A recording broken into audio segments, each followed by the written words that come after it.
following describes the connection method between the laser machine and the water chiller.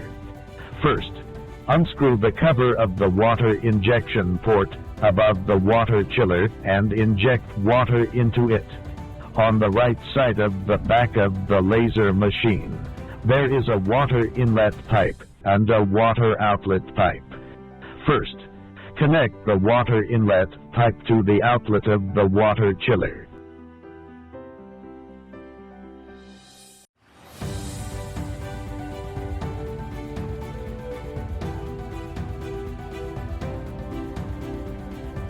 Then connect the water outlet pipe of the laser machine to the inlet of the water chiller.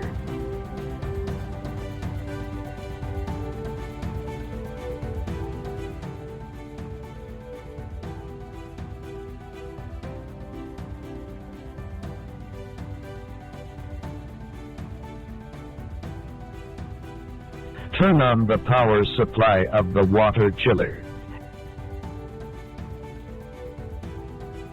and the water chiller works normally.